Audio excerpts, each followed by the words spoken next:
Spoiler alert. Spoiler. Make sure you watch the episode before watching this video because we will be giving details of the show. So make sure you watch the episode first. Hi, y'all. I'm Ivy. And I'm Yak. And welcome to another episode of Show Realm. In today's episode, we're going to be discussing Season 5 of the hit series Snowfall. First time I met you, said to myself, this young man has the war inside. Franklin, we're glad you got your own dreams, but they're not ours. Swear to me, you will do everything you have to do to protect our baby. I promise. So we're back for another episode of Couple Thoughts. Oh, yeah. And in today's episode, we're going to be discussing episode 2 of Snowfall. But before we get started, y'all already know the drill. Relax your body. Clear your mind. Open your soul. Forget everything you got going on at home, at work. Oh, that. Yeah, and come vibe with us. Welcome to our room.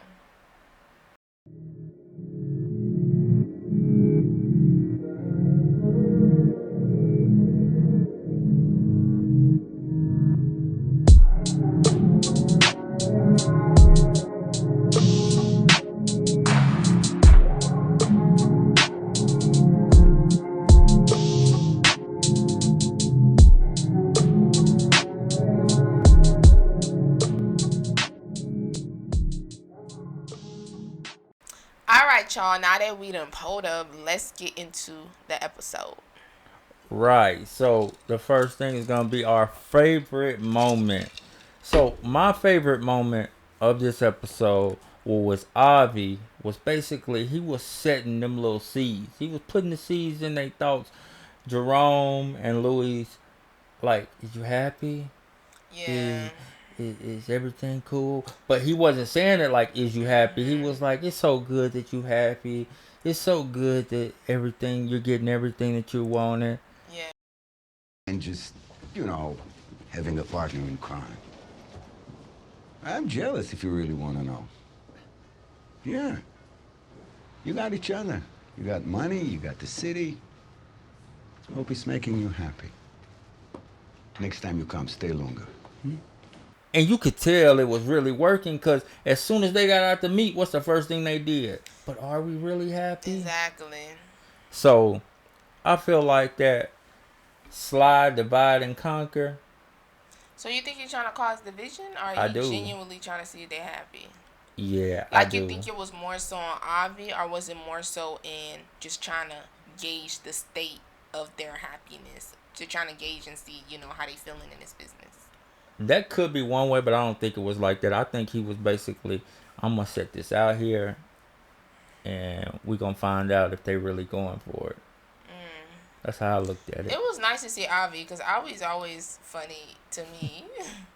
So it was nice to see him finally show up into the season. So what was yours? So mine is going to be like, girl, what? Because, if y'all seen the last episode, which y'all should have seen, that we did of Couple Thoughts, I said that, his family was a threat and stuff like that, which I still do feel that way. Right. But my favorite moment was actually seeing Franklin think outside the box. What you It was mean? actually seeing Franklin try to set up ventures and investments and stuff outside of the dope game.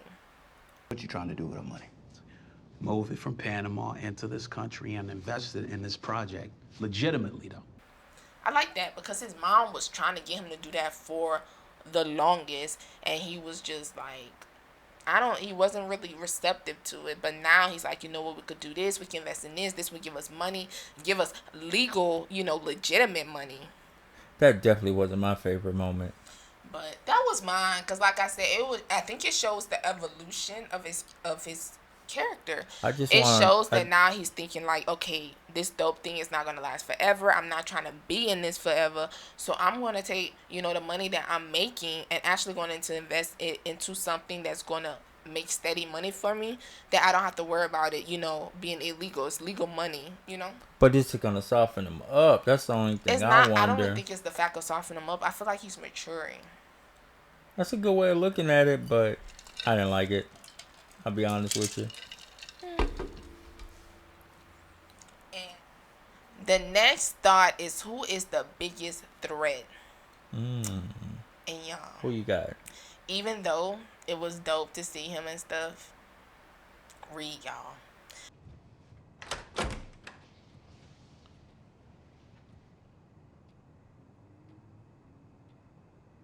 Reed is the biggest threat, and I guess more so the biggest threat to Franklin, because he showed up and he ain't playing no games. He want his spot back, you know. I guess they show glimpses of stuff not really panning out right in his life. His family done moved on, you know. His I don't know if that was his wife or his girl and his child. They moved on with their life, and he's still stuck, you know. And I feel like he felt that doing what he was doing was like his purpose. He felt like that was like his calling. So he gonna get that back. And, you know, he not playing no games. He not Grady. That's a good point. I think it could be an issue. I think it's gonna be a big issue. It could be an issue, but I feel like that could have been, maybe you came on a little bit too strong. You might should have stroked Franklin's ego a little bit. You might shouldn't have just jumped in there and been like, "Hey, this mine. You remember what you are. You sit where you supposed to sit, and everything like that." Because that basically opened up Franklin's eyes. You seen how he looked at that cigar box, and you seen what was in it. He thought about it right then and there. Just, hey, F this. I'm gonna end this right now. Exactly. He definitely came on a little strong, but he feel like he got the reason to. He the head boss. True. Franklin is the boss of what he got going on, but he's Franklin boss, and he's like, you know what? All that stuff you was doing with Grady, nah, this we're gonna keep this strictly professional. This is a business, you know what I'm saying? So, okay, so who was your biggest threat? Well, I'm going back to Ivy. William, told you. The Iranian Revolutionary Guard can't be trusted. They've confiscated them all. Really? Yeah, I feel like Ivy, the way he's setting things, like, you know what they say, divide and conquer from within. That's the best way. So, what is in it for Ivy to divide and conquer? If he can clear, that weakens the position. So then he can come in and attack. So you think he wants Reed's position? I don't even say he wants Reed position. I just think he wants the team cracked in the middle. So if it's cracked in the middle, he can decide which way he need to go. I wasn't looking at Ivy that way. That's how I'm looking at it. Okay. So the third thought we have is what was the biggest mistake, or who made the biggest mistake? And I feel it was like Grady. What Grady do? Well, he pulled a gun out just to talk. It's too late. Your contract's canceled. It's over. No, I don't think that it is. Yeah. You know how I feel about that. Like, once you show the steel, use the steel. Yeah. That's the bottom line. So I was like, Reed wasn't even rattled. Reed looking like, what you about to do with that? that's exactly how it was. I knew it was bad from that point on. And my biggest mistake actually is kind of like yours. But Okay. mine is that not only did he pull the gun out, but he threatened him. And he didn't threaten him right. You know, I don't even know if he could even threaten him right. But when he said, You go back and you tell them that I know an awful lot that they don't want coming out. I know everything. Y'all gonna wish this, that. That's it. Like, why would you do that, Grady? Do you know who you messing with? Obviously, he don't. Come on now. Like, you talk about you finna expose stuff. That's like a huge no. You finna snitch. That's like a huge no. Like, that's the biggest mistake that I feel like. Because even when he pulled that gun out, Rhea was just looking like, okay, you still need to leave. But after he said that about, I know this and I know that and this and that, it was just like, I was just like, And he gave him an out too. That was the crazy part. He didn't see the out. Yeah, I was just like, this ain't gonna end well. And it sure enough did. All right, y'all. That leads to our last thought was how did we feel about this episode?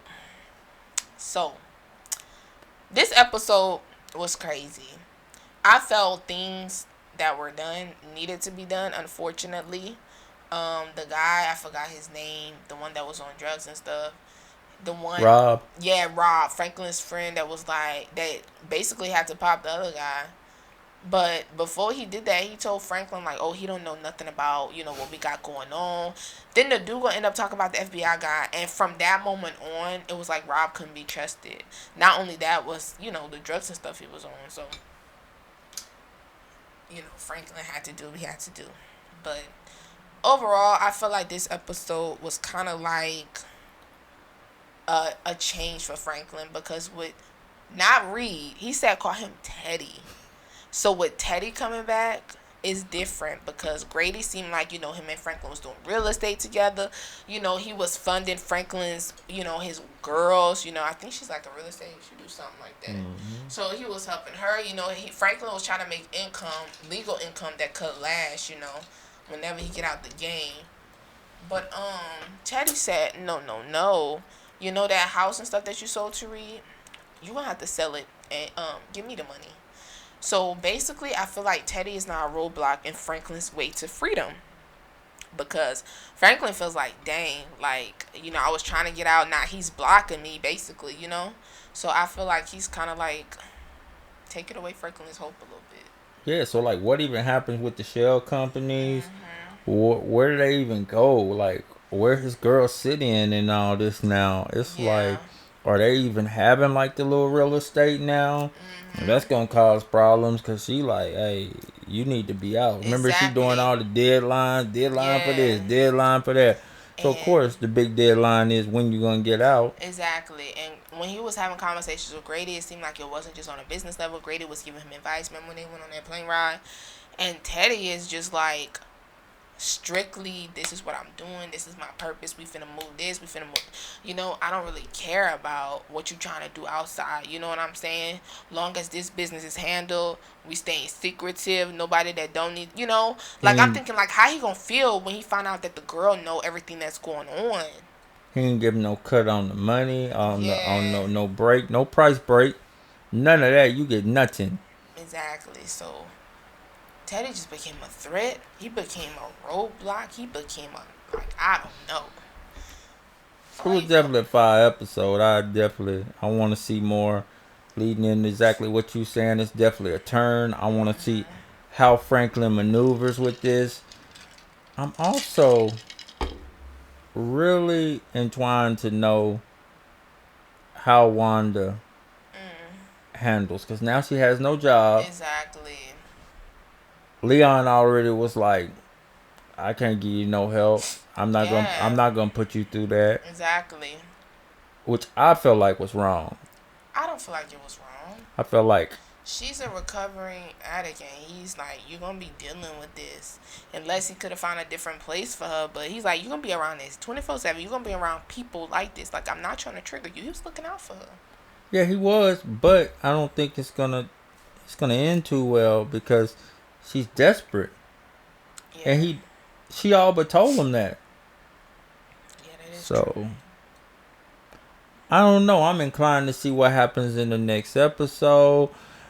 Y'all get ready. We will drop a couple thoughts on it. Yeah. So look out for it. And take it away. Yeah, and as always, make sure you leave y'all answers to our questions in the comments because we want to know what y'all think about the episode, what y'all predict is going to happen next. Like, subscribe, do all that good stuff. And come get this fire content.